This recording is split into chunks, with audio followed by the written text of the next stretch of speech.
Good afternoon, everyone, or evening, depending on where you're located. Thanks for joining us tonight at the Passive House Alliance webinar event that is being presented by Katrin Klingenberg. She's the Executive Director of PHIUS, the Passive House Institute US, and she's here tonight to talk to you about the new climate-specific passive building standard. And this is part one of a two-part webinar. Graham will be online in 2 weeks to give you part two. But for now, welcome, Kat. All right, hello everyone. Good evening, afternoon, and let's get started and jump right in here into part one of PHIUS+2015 climate-specific passive building standard for North America, part one. As Katrina already mentioned, this is going to be the first part of a series, a two-part series on the climate-specific standard.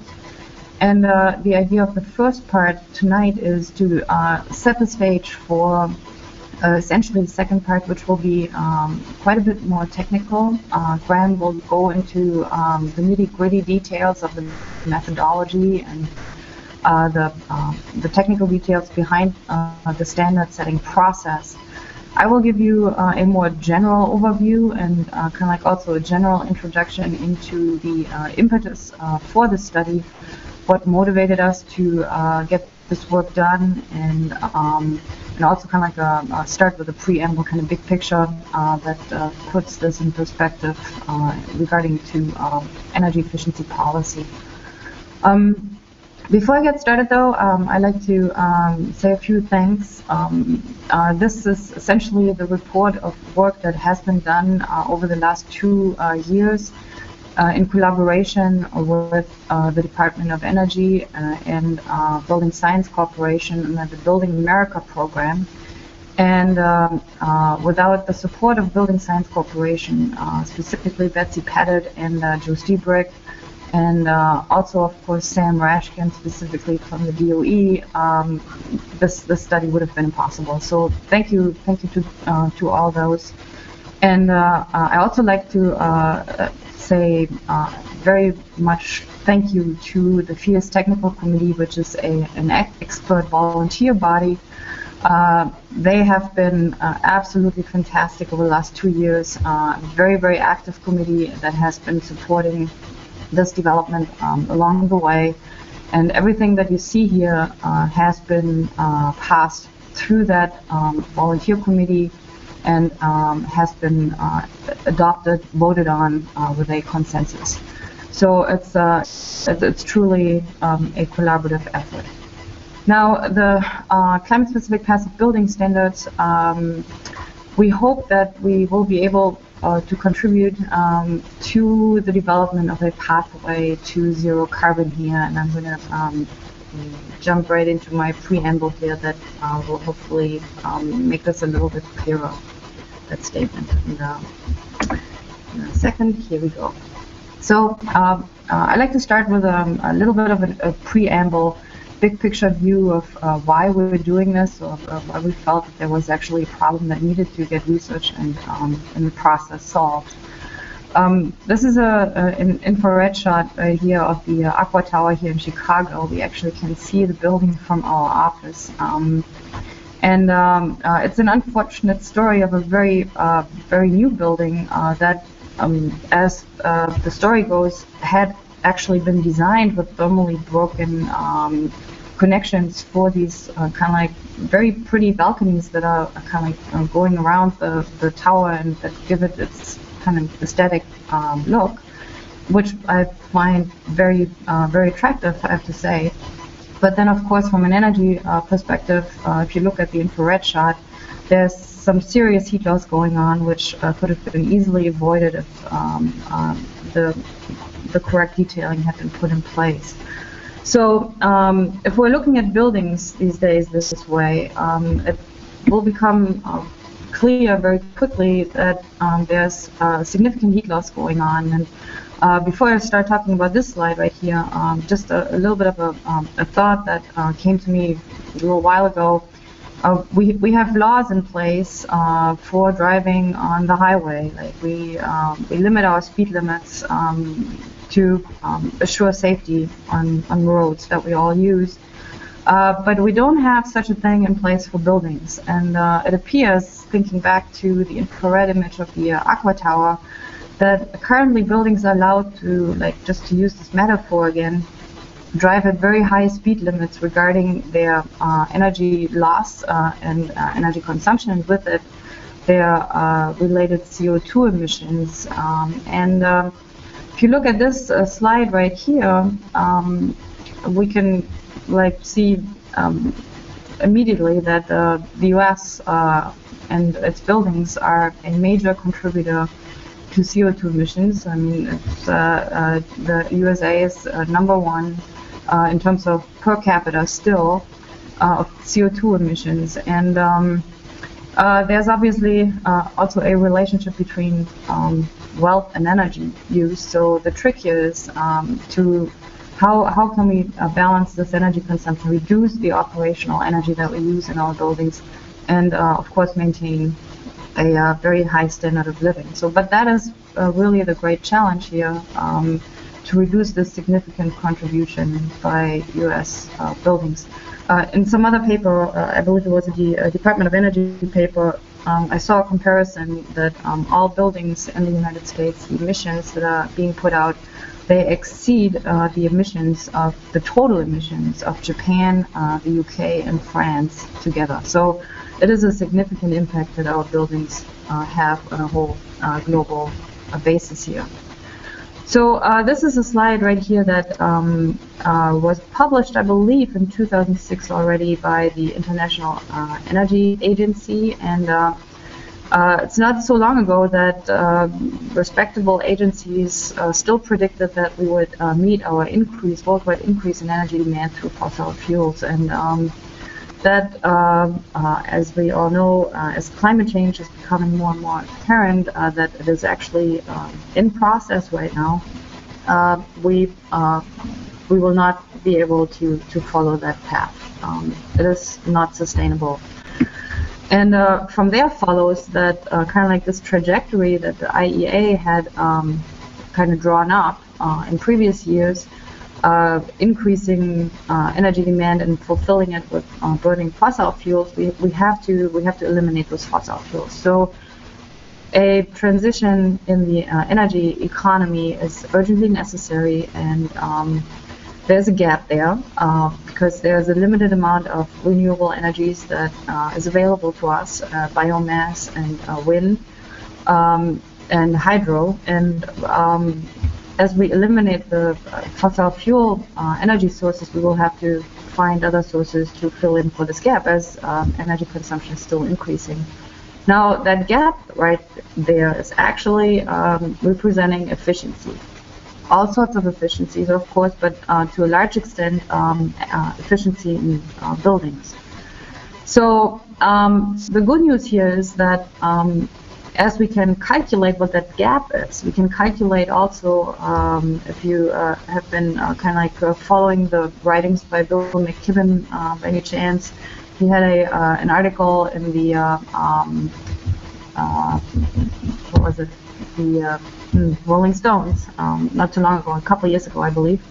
And he finally did the math and calculated how much fossil fuels we can still afford to burn to still have a chance to keep global kind of temperature increases below 2 degrees. And if we calculate that backward and we look at our efficiency, kind of like our gap that we have here, to be able to meet our energy consumption with renewables and efficiency, we can then conclude from there how much we approximately have to save in our buildings. And that then can become a guiding factor for what I started saying earlier, to formulate some sort of a speed limit, safe carbon emissions limit in terms of energy use for buildings. And once one does the math, it roughly comes out to about like 80 to 90% in terms of operational energy reduction here for the heating energy. Now that's in detail looks a little different, as you might be interested in listening in on what Graham has to say on the more technical side. Go into more details for cooling, it looks a little different. But in general, that's the idea here. Now, what's the problem? If we have already a pretty good idea regarding that number, actually, I have to go back here for a second. The idea, well, or the problem that is outstanding, that still needs to get solved, and is subject of much discussion amongst all the high-performance programs that are out there, is where is that sweet spot as we're trying to ramp up our energy efficiency in buildings to kind of come up with that precise number for the envelope improvements and passive sources to be calculated into that balance. And as we are also ramping up our use of renewables. So where is that kind of like optimal, cost-effective sweet spot between conservation and generation? I'm going to jump over this for a second. I believe it comes again here in a second. Quickly, to put this in context, again, back to our speed limit, trying to get at this kind of like limit for operational energy in buildings. Looking back at the beginnings of the energy codes, it's quite interesting. That tendency, of course, is also reflected in our codes already. And when I'm talking about speed limit in terms of carbon emissions for buildings, the reason I'm using that metaphor is that when it comes to codes, codes are being put in place when public safety is threatened. So if we assume that we have a climate crisis in terms of global carbon emissions, and that we need to curb those carbon emissions, then this becomes a safety issue. So in that context, the energy efficiency standards and codes have been tightened since the beginning of the very first energy code in 1975. And you can see right here the International Energy Conservation Code 2012 is already quite aggressive. But if you then go the next step further and look at the math that we just kind of looked at, like trying to fill this gap with the appropriate kind of performance metric for buildings, it's another significant step to go with passive building standards. Now, that also relates to the 2030 challenge. So those essentially are two examples, the International Energy Conservation Code and 2030 challenge, that are already complementary programs that are in place that are trying to do something very similar. And the only thing that they are still kind of like missing, and this is where we hope that the passive building standards will actually be able to fill in here, is to provide an actual simple methodology and a performance metric that specifies exactly where this envelope ends. Like where does our envelope effort stops, and when do we switch to renewables? So that is our question. We want to answer essentially the question of what is the correct shade of blue, to speak like kind of this is a really nice image right here of a brownstone retrofit project, and the very efficient house obviously is the blue one in the middle, very low heat loss, and what we're debating essentially is the level of blueness. How far do we go with our efforts and investments into the envelope until we begin to use renewable energy sources? So very quickly, an overview over the development of the passive building standards history, which is quite fascinating. And that starts already in 1973, essentially, with the oil embargo. But then that research that starts as a response to the oil embargo then leads to buildings, super insulated buildings being built in the US and Canada starting in 1976. And here are just a few examples. The Saskatchewan Conservation House, the Saskatchewan Resource Council was responsible for this project, the Rocky Mountain Institute from the RMI, and another example here from a pioneer, of course. Most of you are likely familiar with John Garson, who invented the standoff truss to build super insulated wall assemblies. And we remember those events right here. The energy crisis that then was followed by the founding of the Environmental Protection Agency and also of the Department of Energy. That then led to significant research into oh yeah, see, this is my slide moved, I apologize. So this is essentially now just like a brief kind of like quick summary of what the pioneers in the 70s and 80s came up with when they were designing those very first generation passive houses. By the way, there's a lot of research out there, so anybody who's really interested in it, it's not necessarily already documented. One would have to make some effort, contact the original agencies. I'll have a couple of references here in a second. But anyway, the basic assumption of that first round of passive building was that if you lower your peak load to a very, very low level, essentially to a point where your internal heat gains and your solar gains provide all your kind of like internal heat that one would need to stay relatively comfortable, then that is it. So they really started focused on this peak load. And the peak load is essentially the same that then was also being used by the next generation European passive house folks. So the 3.17 BTUs per hour square foot, or 10 watts per square meter, or also as it is expressed in the International Energy Conservation Code as 1 watt per square foot, the definition of a very low load home.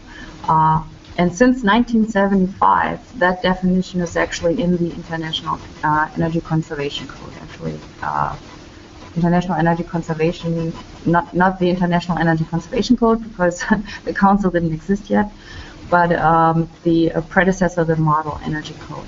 So, what was the thinking here behind kind of like those three steps for to govern the reduction of energy use in buildings?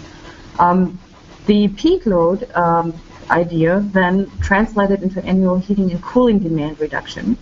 And if one looked at that, then very low peak loads would lead to approximately what we just concluded, an 80 to 90% reduction from pre-1980 conventional annual demands. And those would then pay back the investment in the envelope, the kilowatt hours saved.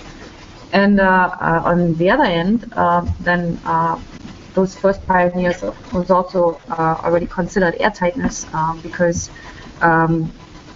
they were trying to prevent heat loss, but also migration of moisture into superinsulated wall assemblies. So that speaks to the longevity of the envelope. Here we are. The principles that they were using then, same as today, they were already very clearly spelled out in those first documents: continuous insulation, airtight construction, optimized window performance, and balancing heat and moisture recovery ventilation, control indoor air quality, and minimized mechanical systems. So nothing, no rocket science here. Back to the first generation pioneers.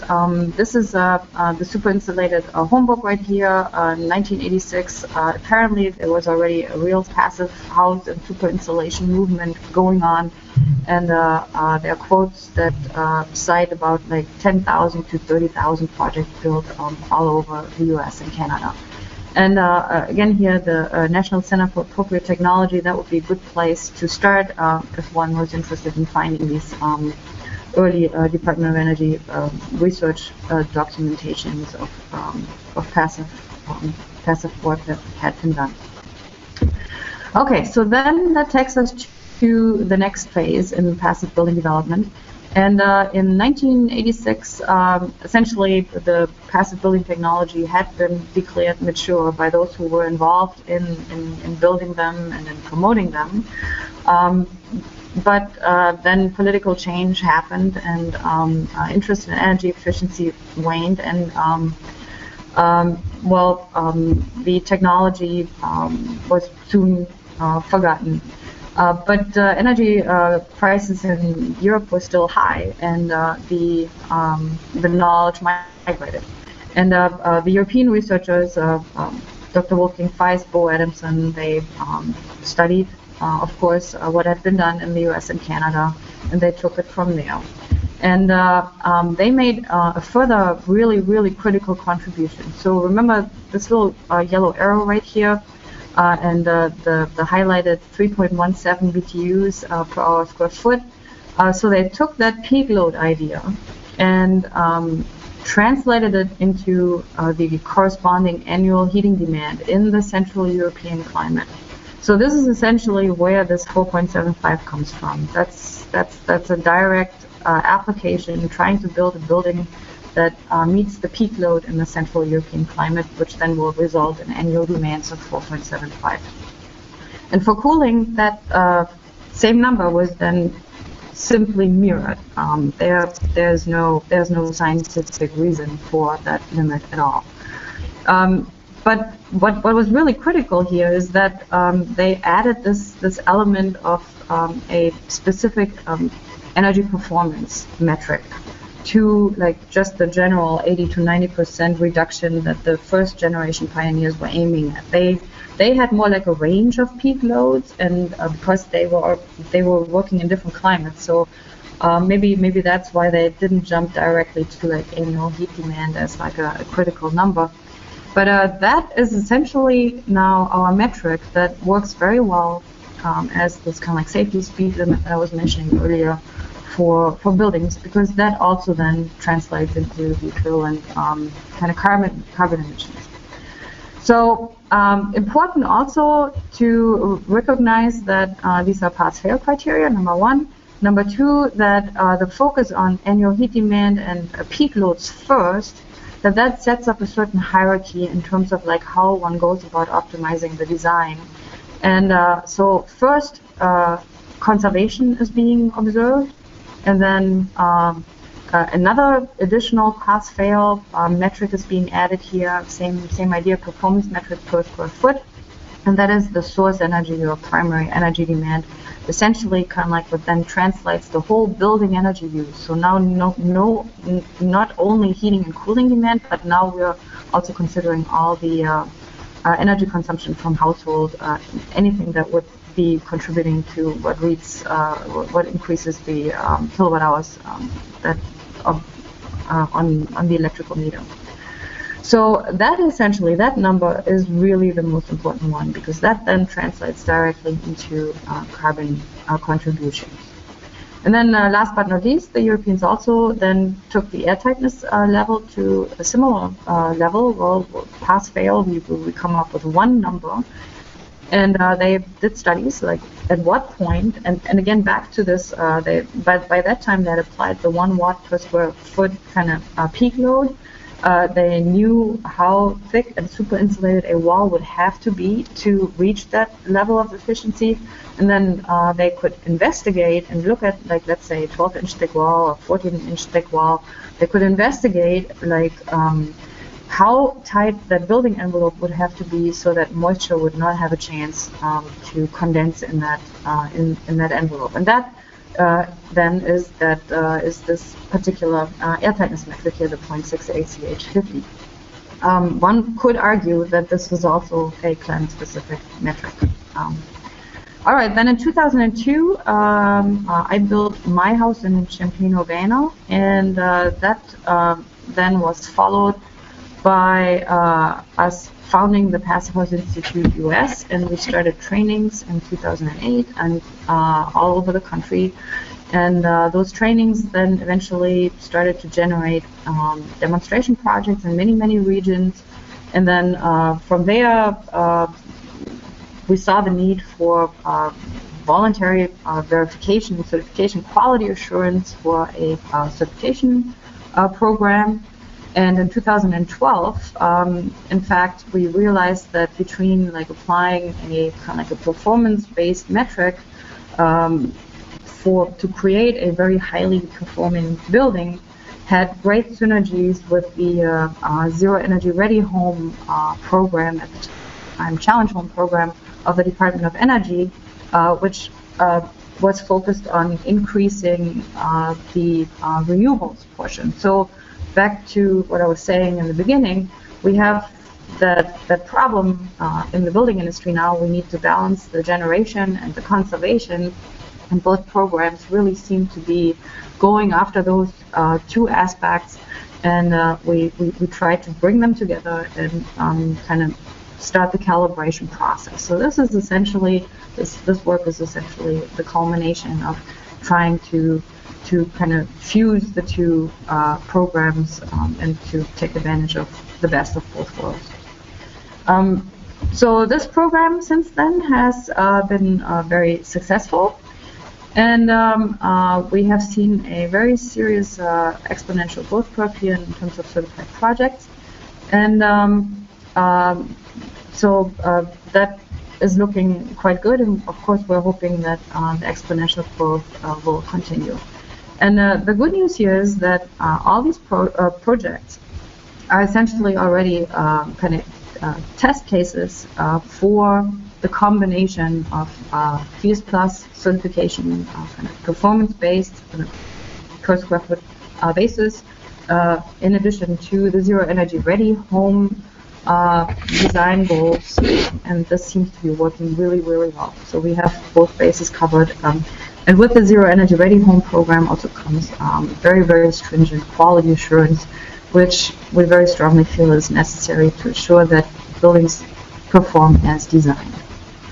Now, as we have gone through the design process over the last couple of years and have reviewed many projects all over the country in many different climate zones, we have come to the conclusion that we need more specific, climate-specific metrics, and that the general kind of like 15 really was, or 4.75 kBTUs for annual heating demand, was a very European-specific number. So to remedy this, and I'm just trying to give you a quick overview here of what we came up with, and I'll go into like why we felt that was necessary here in a second.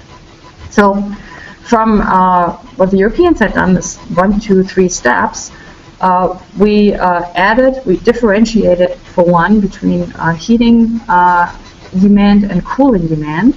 There are 2 criteria now that are different, and they vary by climate. We also felt that it was important to have specific peak heat loads and cooling loads also differentiated, one for each, and that all 4 of those criteria had to be met. You might remember the previous slide said like annual heating demand or peak load. So, and I'll go into this in a second, why that is important. But just remember for now, we differentiated this into 4 criteria, like 2 sub-criteria for each of the main envelope conservation kind of governing factors here. And again, the idea here is to focus on conservation first. We're starting with those 4 criteria. Then the primary energy or source energy. We decided that that was a great way to go, like having a kind of a carbon speed limit. Again, this is the equivalent of this criterion, but we very strongly felt that this was actually a fair share principle, that that should be a cap per person. And this is what this criteria now has translated into 4,200 kilowatt hours per person, temporarily relieved to 6,200. And why that is the case, Graham will go into detail with that one with you. And then the air tightness, we studied that also in more detail, and we found that the volume reference metric, the ACH 50, that is a really good metric for the energy balance. But it is not very accurate if one really is after the durability of the opaque envelope. So to really measure the airtightness of the opaque envelope, one would have to switch to the per envelope measure of CFM 50. Now that theoretically might also imply that there should be 2 different blower door tests, but that is research for the future. So for now, we've conducted a study for all North American climates, and this number right here seems to be safe, a safe durability factor for all climates, from basically very cold climates of north to the south. As the climate-specific standards were developed, we also aimed at dialing in the cost optimality. So that's how we set them. We used the NREL tool VOP for that, and again, Graham will give you the nitty-gritty on how that process worked. And what we also felt was necessary was we wanted to set the standards that we were identifying in relationship to zero, and to make sure that we are like finding the sweet spot between conservation and generation. Beyond that, also, you'll see this here a little bit later. We also found that other components had to differentiate further as well. Just like one recommendation for solar heating coefficient or for windows in general was, in our opinion, not sufficient. There was no reason to have just one really well insulating triple pane and fairly expensive window for all climate zones. We found that the windows could be differentiated and could go down to double pane as we moved further down south. And we also found that dynamic modeling was very helpful in assuring the quality of the design, and also the ventilation systems and their evaluation had to be looked at from a climate perspective, not just from one efficiency number that was generated from the heating efficiency, but also we would have to look at cooling efficiency and humidity recovery efficiency for the humid climates. Now from there we developed this interactive map that you can basically find on our website, and you go on and click on these little balloons, and if your climate data set is already existing, you can find ready-made your 4 criteria that I just was going through: the annual heating demand, cooling demand, peak heating load, and peak cooling load. Now we're also giving you here the heating and cooling peaks calculated in manual J. That number is different from what the currently used passive verification tools are generating. That's still an outstanding research issue. We need to find out and figure out and really look under the hood of the programs why these differences exist. But for now, we chose to give people options for both of those kind of methodologies. Now, and Graham will again go with you into more detail. We don't have now as many standards as there are cities, obviously. These kind of specific data sets, climate-specific data sets, are generated from one continuous function, which Graham will explain how we arrived at that continuous function. That continuous function basically then is able to calculate based on local climate data sets anywhere. You could have us generate a custom climate data set for your particular location, and then you would run this through the formula, and you would get your custom kind of climate-specific standards for your exact location. This is essentially the result here, and I don't want to talk about it too much because, again, Graham will tell you exactly how we arrived at these kind of numbers, values. But as you can see, we're looking at things here as a range, so to speak. It's no longer just like one value, but based on climate, there are many different conditions that then result in different recommendations. All right, so very quickly, the impetus for this study here. So why are we doing this? Like, why we already have like a general simple formula. Why isn't that good enough? So as we started employing these the European standards in North America throughout all different climate zones, we ran into various challenges. And this map right here already gives you a little bit of an idea of how varied the climate zones are in the United States. It really ranges from like subtropics to subarctic climate conditions, including like a very interesting kind of climate condition here, the big black blob right there in North America. And that is really quite unique and only second to China. China has, interestingly enough, a very, very similar climate profile as the United States. So as we're moving through these very different climate zones, we found that one size does not necessarily fit all. And the fashion industry, of course, found that out a long time before us, the XL t-shirt. So we felt that we really needed a little bit more of a custom criteria that would allow us to design closer to the cost optimum in various climate zones. Here are a couple graphs that, again, they come out of Europe. That was the argument that was made for the cost effectiveness of passive buildings in Europe. And it seemed that that actually worked well for them over there, that if one invested in the durable enclosure, that actually is then offset by downsizing the mechanicals. And in Europe that worked very well because typically you have fairly expensive hydronic heating systems that then, if they can be eliminated, save quite a bit of energy, quite a bit of money.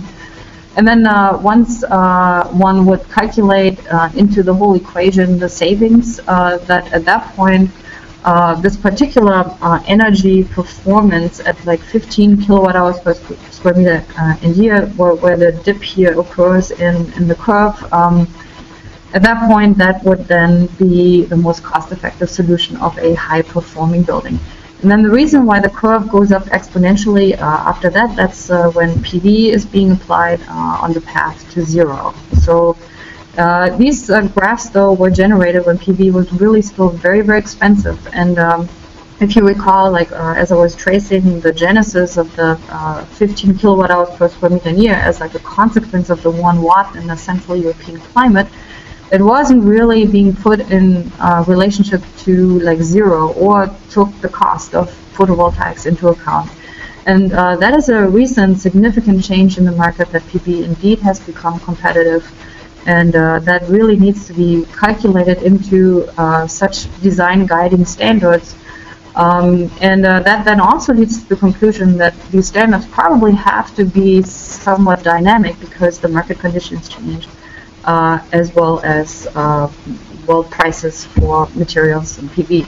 Now, different cost structure then in the United States would also imply a different economic optimum, and that indeed was the case for many teams. They found that there was not that much cost saving to be had. In fact, like in many cases for small projects, actually the passive building system that was needed would actually be more expensive because like very efficient balanced ventilation heat recovery technology was required in addition to a minimized heating and cooling system, typically a mini split, and such small systems still come at a price. So there was not that much to be saved there.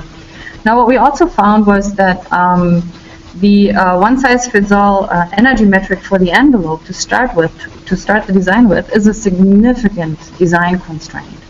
And in many cases, it really misled the designers to a certain extent. Now, these are a couple of the very first pilots here that we built in our affordable home programs in Urbana.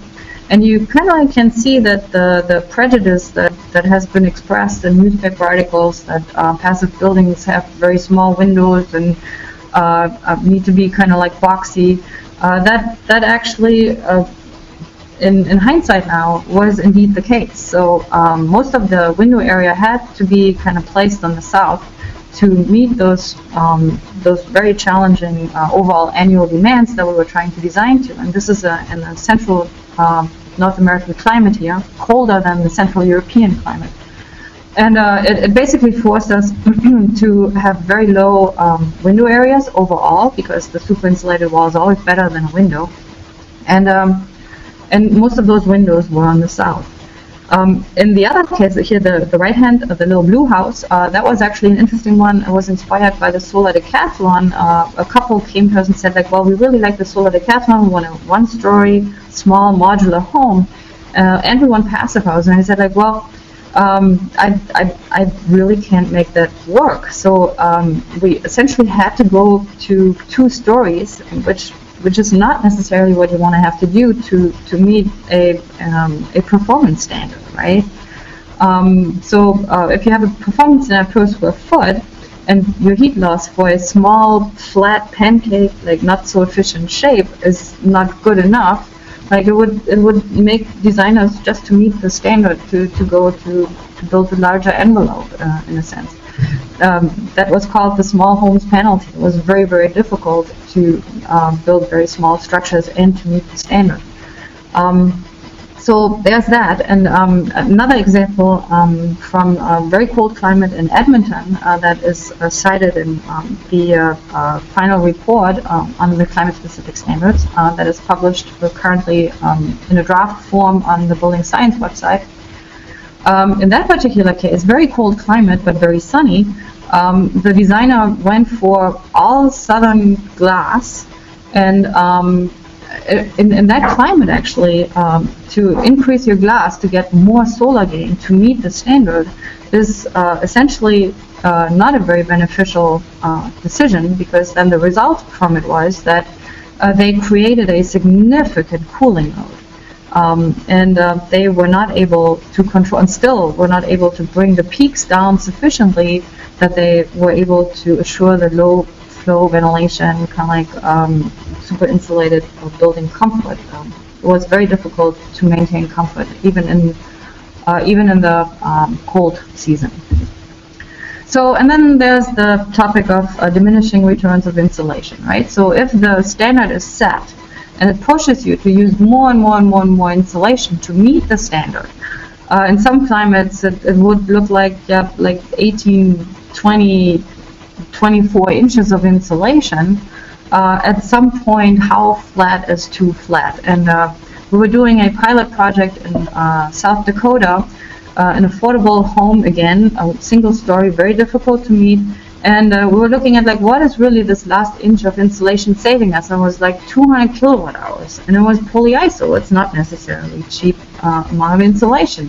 So it really, at some point, the diminishing returns are just too great. So we really felt we had to dial it back down. And this goes back to the critics, the criticism from Martin Holliday. He was on us right from the beginning on Green Building Advisor, talking about like way too much insulation under the slab. And this is another issue, how we calculate the heat loss to the ground. It indeed appears that the current modeling tool is incentivizing way too large amounts of insulation under the slab. So it all comes down to granularity. We need better tools, more granular tools, and more granular standards. So this is another issue here that Graham will talk about in more detail. But we found very quickly, so then we started looking at, like, why is this happening? Why are these standards not really panning out? What's the underlying situation? And we looked at the heating degree days and the design temperatures, basically the peak temps that decide where our peak load falls. And we found that they don't correlate. And so if you look at the Frankfurt climate conditions here, heating degree days and peak conditions, and you compare that to climates in the United States, that relationship is very rarely the same. Either heating degree days match, but then the peak is off, or the other way around. And sometimes the difference is quite significant. So that then really leads to the conclusion that the general guiding energy metrics for design, they should really also be altered according to peak design temperature and to according to the heating degree days. And then also, obviously, for the cooling case, it's not just all about the heating case. So just quickly, an example here, the Fairview house that I showed you earlier, this very simple affordable home box, very straightforward. Example from, if we drive that into the German climate, we actually do meet the peak load. So in the German climate, it does work. We can meet that peak condition. If we take it back to Illinois, we're not even close. We're almost twice that. So we can't optimize for that peak condition, but we still meet the standards, so that's okay. But if we really try to optimize for this peak load, for this ideal condition, that we then could actually deliver all the space conditioning through the ventilation air, we would have to increase our R values to 110, roof to 170, and this would also assume twice as good windows than were in there in the first base case. So significant upgrades, which are arguably no longer cost effective. Now, if you look at all the projects that we've certified over the last couple of years, the tendency is through the board the same. Because there are much higher solar radiation offerings in North America, and that standard for the envelope of the 15 for annual heating demand is so tight, many design teams have really gone after meeting the standard by putting a lot of windows on the south facade and very few on all other facades. So that pattern is the same. Now that led to falling back into the same mistake of the early days, of the passive solar days, in fact, not even the passive house or super insulators days, because they tried to counteract that, but the passive solar problem of overheating. And you can see right here on the left, this is a thermal comfort study done in Wolfie Passive, which shows that in the shoulder seasons, we have some significant overheating here due to these large solar areas or solar gain areas in these designs. Next issue was how good was the tool really? So there were significant differences in algorithms clearly, because results in rem rate were different from PHPP and so on and so forth. So what happens once we build these structures and we actually measure performance? So this is here the measured and predicted performance for a project in Louisiana, so very hot climate.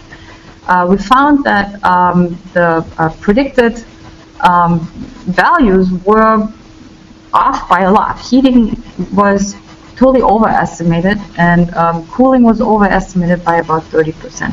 So maybe this is a little bit clearer here. The third graph over from the left, that is what is allowed under the standard, total max.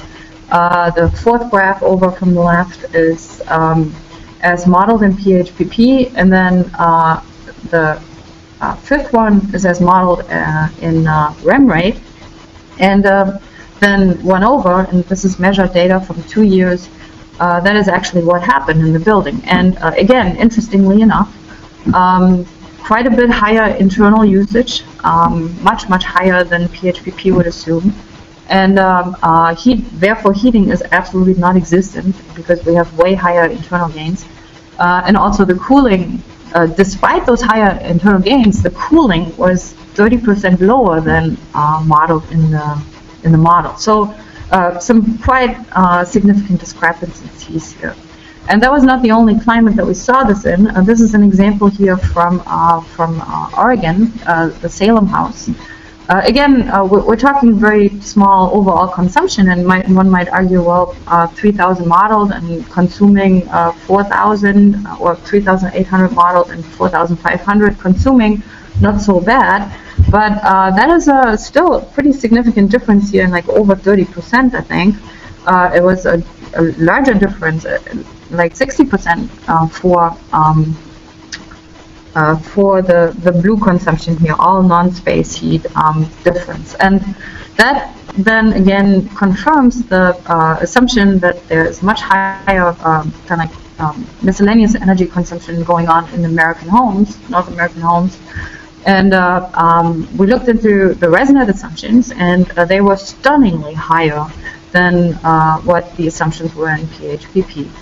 And So that is not only like skewing kind of like too many internal heat gains, and then our prediction for what is actually needed for heating is inaccurate, but it also causes the opposite problem, like now higher internal heat gains might cause a cooling load in a climate that before didn't have one. So that led us then to conclude that it's really, really important to have accurate assumptions of internal gains, of what is actually going on, and to use those accurate assumptions actually to set the standards, because they influence where the standards are going to be set, because they will determine where heating and cooling kind of like where they start to kind of counteract each other. Like you might be insulating for the heating case, but you're insulating too much for the cooling case. You would want to optimize your losses. So there is a sweet spot between a design value that you would design the heating condition for the winter. That needs to be kind of like kind of balanced out against what is necessary for the cooling case. Otherwise, you inadvertently cause like cooling where there shouldn't really be any cooling necessary. So that was another really, really important factor why we felt like these standards really have to be redone, and cooling and heating, they actually have a relationship. They need to get balanced against each other. So then the next issues that we found were, again, well, it kind of follows in the footsteps of the accuracy of the model. The methodology itself, using a simplified static calculation to verify the design, is good in the sense of like quick design feedback, but if that comes at a cost of accuracy, then how good is that? So can we actually design a modeling tool that is capable of dynamic and might be equally fast to output results, but might be more accurate in terms of like taking into account like things as we're showing here, like humidity, exchange of humidity with opaque partitions. Because there's actually in low load homes, regarding to like absorption of humidity and so on and so forth, there's actually an impact on the energy balance. Can we model this? Can we take this into account in our calculations? The other one is taking into account here, this is a study by Dave Brock. He presented at the last Passive House conference in San Francisco, and he was using, again, dynamic modeling to show that thermal mass increase and different a significant difference in different materials that he was using to increase his thermal mass with had a significant impact on the energy balance. So he was able to dial in the specific material, the airflow rate of natural ventilation, kind of harvesting night cooling potential, to bring down his cooling demand and peaks by almost 50%, and that is significant. So he was able to show that his building actually would then be able to be in a thermal comfort range during a power outage. It would not be like 120 degrees or like dangerously hot in the building to occupants. They would be able to keep it at like about like 90 degrees in case of power outages. It's still hot, but it's not dangerous to life.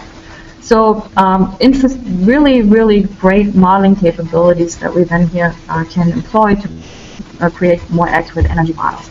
And then from there, we can also double check our design and actually check our thermal comfort. So this comes all with like really, really great benefits to be able to model dynamic conditions. All right, and with that, I think I'm coming almost up to the end here. At this point, at this cutoff point, I would have to go into the technical side of things, like how the study came about, and that is going to be Graham. In 2 weeks, he's going to take that on. But I do want to give you here very quickly our study objectives based on these findings from our kind of test cases all over the country so far collected, and what we have observed in terms of inaccuracies or maybe somewhat misguided designs. We set out to validate climate-specific performance-based energy metrics.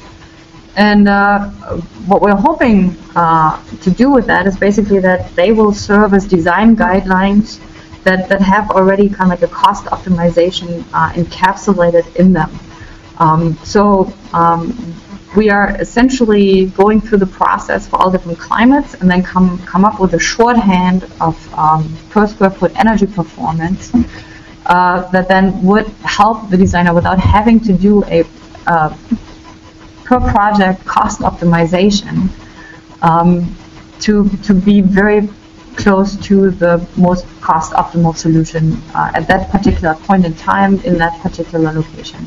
Of course, that will have to be revisited, and we're planning on revisiting these standards every 3 years because the conditions change. Cost structure changes for materials, cost structure changes for energy consumption in states, and so on and so forth. So that all needs to be figured into. So that's why I was saying earlier, these really need to be dynamic standards. So, and by doing that, we then developed a simplified formula that allows us to not to have to go with a zonal model, because that would always cause probably funny situations if somebody lived right on the edge from one zone to the other. That makes no sense. So we would have a continuous function that then is basically able to calculate custom kind of optimized design guidelines for every location. A little bit taking like the conclusion here up front to give you this. This is a still big picture conclusion. You've seen some of the thought process that went into setting up this kind of study or test. But what we kind of like after these first like taking a look at like what happened in existing designs, we basically came to the conclusion because of the cost structure issue and optimizing for peak load, we came to the conclusion that one cannot optimize for peak load and cost at the same time everywhere. And that is really kind of like the core crux of the matter. Right now, the European standard claims both. It has a little bit of an escape hatch. If you can't optimize to peak, then just use annual heating demand. But they are not correlating, as we pointed out earlier. So that is not a very scientific way of coming up with an alternate criterion. So therefore, once we take these North American construction costs, energy cost parameters, PV, and different levels of investment required for each climate into account, this will result in cost-competitive climate-specific space conditioning criteria other than 10 watts per square meter or 15 watts per square meter in year. And that is going to be the process that Graham is going to report on in 2 weeks. So just a general overview for you tonight.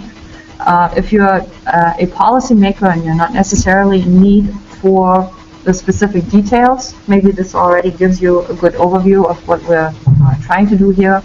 The general results I already have presented to you, and those few slides there as a summary of the PHIUS+ new criteria.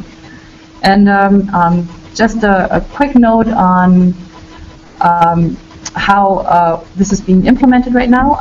You might have heard that we launched the new standards already March 15 in Seattle, and we are phasing it in over the next 6 months.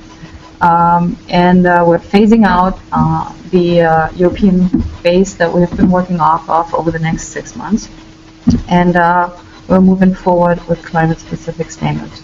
Now, this has not been completely cold turkey.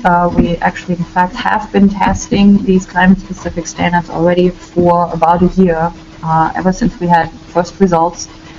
Some teams have signed up for it and have already implemented them. And so far, we have gotten some really, really good feedback. The 4 different envelope criteria really seem to help to more granularly kind of dial in the envelope and to assure that not one element overpowers the other and leads inadvertently, accidentally to unintended negative consequences such as overheating and so forth. So we feel that this increase of granularity will really make the concept more robust, more cost-effective, more applicable in all climates, and will hopefully lead overall to like a speed limit of carbon in buildings that matches the global carbon reductions brought forward by the International Panel of Climate Change. And with that, I say thank you, and I hope we can just have a little bit of a discussion. I'm sure there are quite a few questions and comments via the chat box. There sure are. Thanks, Kat. All right, Kat, the first question. Manual J, peak, heat, and cool, where are they to be used in the certification process? I gotta be careful here. I believe the calculations are already required under the Zero Energy Ready Home protocol. And in all honesty, what we've seen is at this point they are probably the safer calculations to use to size your system. Throughout the board, we've seen that if you use the peak load calculations that are currently being used in PHPP as well as in WFI, and again, I mentioned this earlier, we need to research where this difference is coming from. They seem to be very, very low. So we've seen conditions where those calculations were not very accurate. So at this point, I'd say the truth is probably somewhere in between Manual J and WFI Passive and PHPP. And if you go with Manual J to size your systems, you're likely on the safe side. In all honesty, there have been, again, thermal comfort issues that we do need to address. Our modeling tools need to get better. So for the time being, we would recommend to use Manual J to size your system, hands down. Thank you. Our next question is from Stephen Johnson. He asks, if we have a climate data set already developed by PHIUS, can we obtain the specific standard values to design according to? Well, yes. So the ones we already have live on our website. And you can find this map that I showed earlier, interactive. You can click on these little balloons. And if you can find a balloon that is close enough to your location, and you think that those values kind of correspond pretty well, then you can use those. But we can also generate a custom climate data set if you click on various balloons around you and you feel like, well, they are all very different. And sometimes in California, you might be like 30 miles away and you have a completely different climate. Even here in Chicago, if you're 30 miles away from the lake, it's a very, very different climate. So you need to use a little bit of judgment there, but if there's a balloon that is close enough to your location, you can use that one. It's already available on the website. Okay, this question is from Matthew Tinteri. Is the intent of the free version of WFI to run the simplified formulas so that simplified designs can be modeled with the free version? WFI Passive, for all of you who have not heard that yet, Fraunhofer has agreed to come out with a free version of WFI Passive because they really believe in what we're doing here, and they want to support this, and they want to make sure that the modeling tool is not a hurdle to people employing the standards. So they have agreed, and we have a partnership with them since 2012. They have agreed to include the new climate-specific standards into the software, and that's not just the free version, it's also in the professional version. So in all WFI Passive versions, there's now a verification template that will check for the new climate data set, and the formula is integrated in the software. So theoretically, if you put in the parameters required, the climate data set, the cost structure in your particular state, then you will get your custom criteria out of the software. Yes, that's right. And again, there's no difference in that regard between the free version and the professional version. There are some differences in the free version and the professional version. The free version is not able to store your wall assembly details that you built inside of the software. So you would have to basically start over every time you do a project. But the idea of the free version is so that like sole proprietors who maybe only do like one project a year, or a homeowner, that they are not deterred from using the tool. Once you start becoming really involved in passive building design, I strongly recommend that you go for a professional version because you have significantly greater dynamic modeling capability in there. For example, the 3D thermal bridge calculations, they are disabled in the free version. But again, if you don't have very complicated structures, maybe that is entirely sufficient. I certainly say that's probably the case for single-family homes for sure. Christy Weber asks if you could talk a little bit more about why it's so important to optimize for peak loads. Yeah. Okay. So I'm a very firm believer that really the core concept of this passive building, passive house design, it does stem from the peak load criterion from the first generation pioneers. They came up with that. What they basically said was like a home imbalance, right? Internal gains equals losses, and we don't need any system. That was right after the oil embargo. They were actually trying to get away with a building that doesn't need any additional input at all. So that is the ideal scenario. Turns out that in Central Europe, that's almost the perfect climate for that. You can meet that 1 watt per square foot thing. But in North America, you probably end up more like with something like around like 1.5 to 2, somewhere in there. That is still cost effective. Now, that is still good enough. And again, there's more research to be done. Unfortunately, we're still really quite at the beginning of all this. I was just in Colorado for the judge ceremony of the DOE Race to Zero student competition at NREL. And Sam Rashkin had a presentation which essentially is like totally right up on track with what we are doing. The next step of research under Building America will be to research these very low flow, small, low load systems to kind of investigate how low your peak load has to be that you're going to be able to maintain that thermal comfort without having to introduce more powerful systems or more larger distribution systems with higher velocities. And the other thing is, why it is so important is resilience. So if you lower the quality of your envelope too much, and that's essentially where NREL right now, this is where we disagree. They put their cost optimum at like still a fairly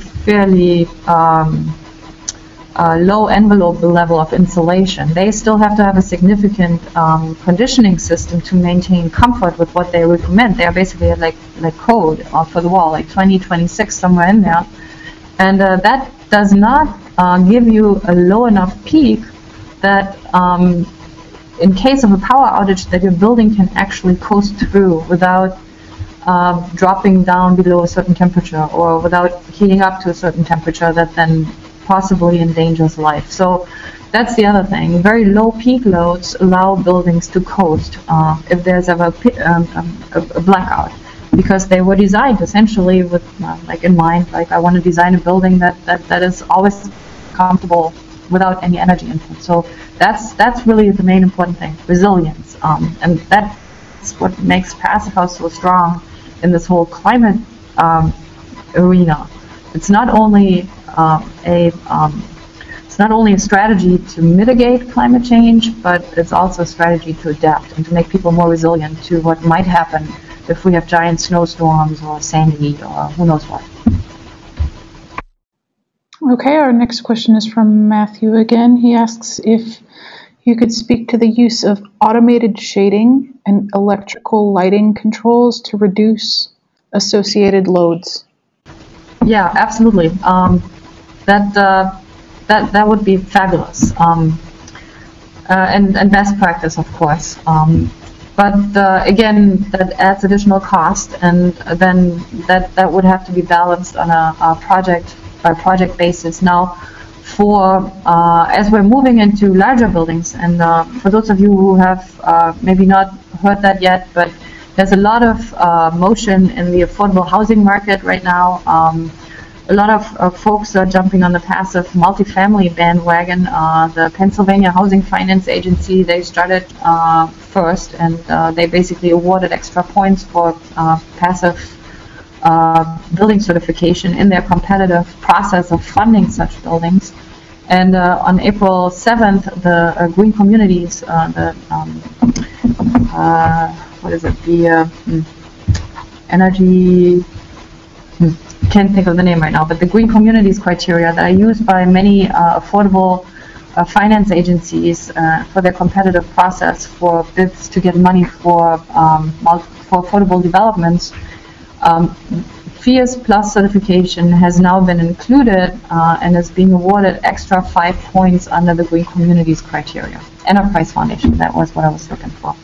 So for multifamily buildings, as we get into bigger buildings, which are higher density and more dominated by internal gains, so kind of like long circle to come back to Matthew's question here, in larger buildings, the use of automated shading devices and really optimizing daylighting and reducing lighting loads will be absolutely critical to meet our carbon and source energy criteria. So hopefully we'll see some really useful development in that department. Some manufacturers will step up and will come up with some affordable exterior shading devices that can be controlled, sensors, so on and so forth. And there's already a lot of stuff on the market, but I'm just not sure how cost effective that would be for the residential and affordable market. But for market rate, probably just fine.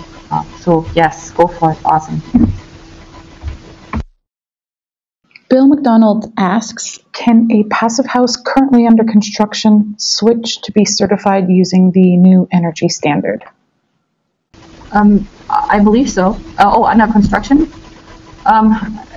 You could check if you're meeting the criteria. If you're under construction, depends on how far along you are, because we are taking our partnership with the Zero Energy Ready Home project quite seriously, and under that one, we have committed to stringent third-party on-site verification. And generally speaking, we really like to stay away from retroactively certifying unless there's some really outstanding documentation of what has happened on site. So we really prefer not to do that.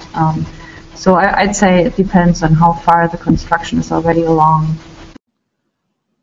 Stefan asks where we can find the free version. It's coming up. So everybody's in the final polishing stages. Fraunhofer has created a new WUFI website altogether. Lisa already did a first introductory tutorial last week, and she was already using the free version, the new version, I'd say. And we're test driving it right now. So it's only a matter of a week, I'd say, a week or two. I know we're like half a month behind. Our goal was like mid-April, but not even half a month yet. But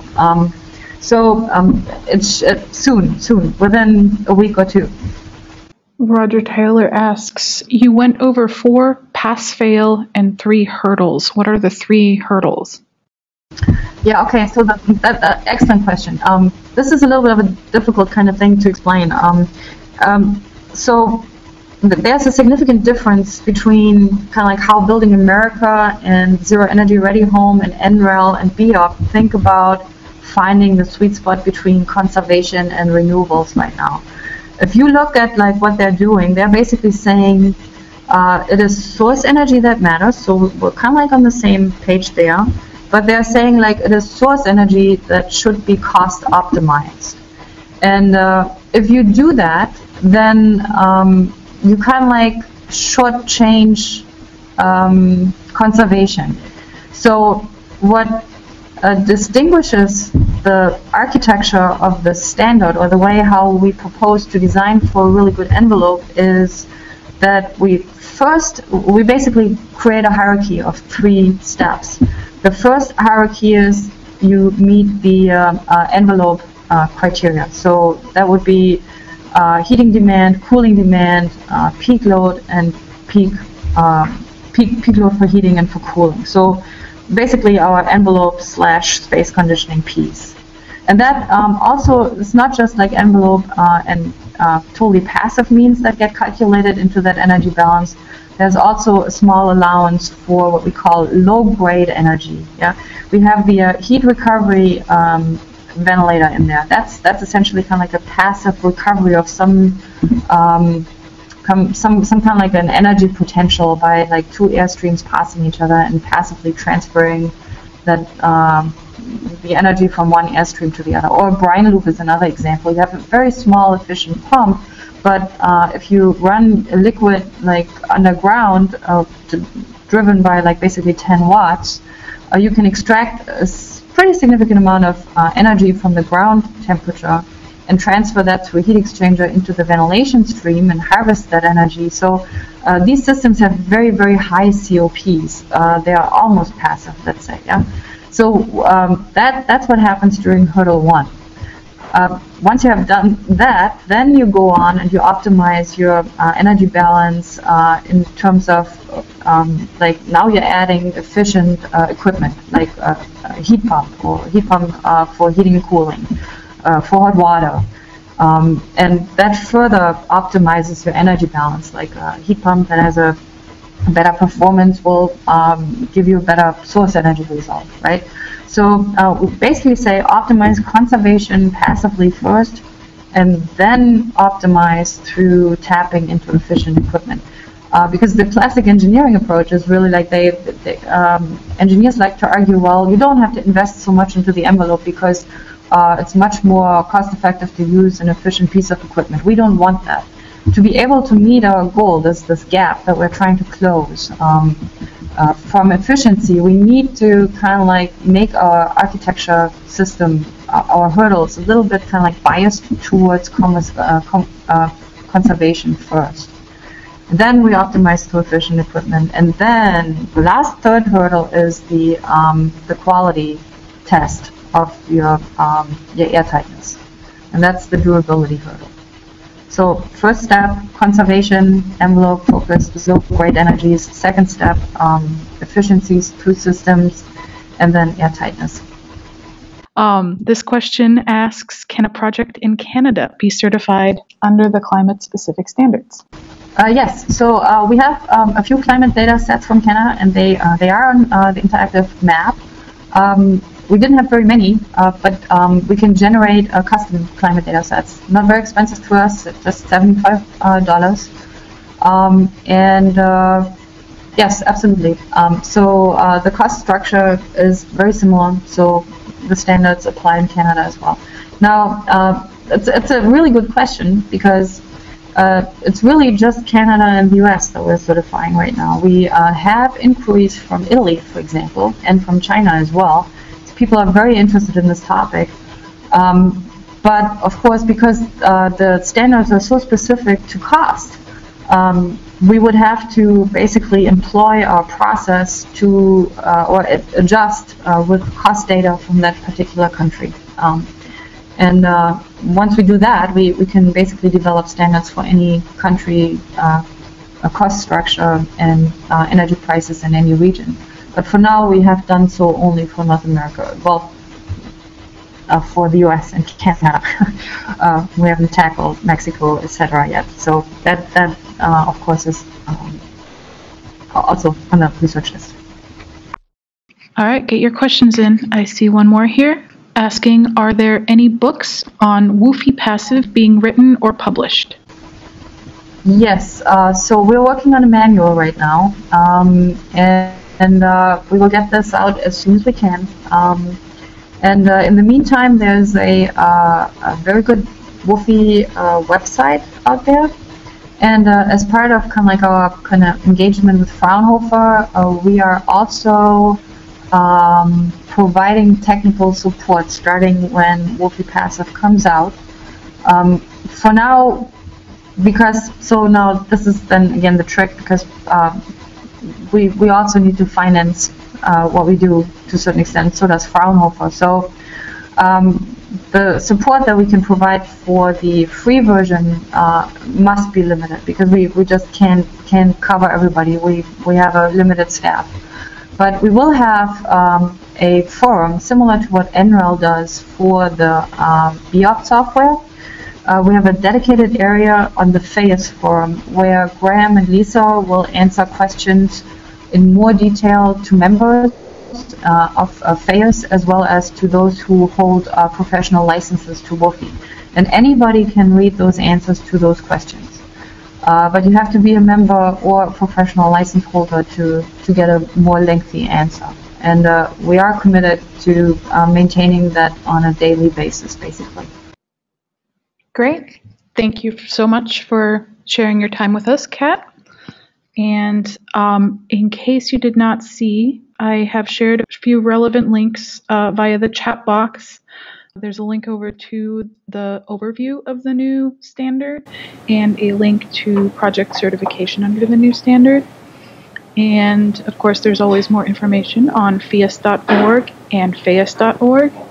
And I also wanted to remind you that the conference will be in Chicago this year, September 9 through 13. So keep your eyes on our newsletter for news about that. And thank you to everyone who participated. Have a great evening.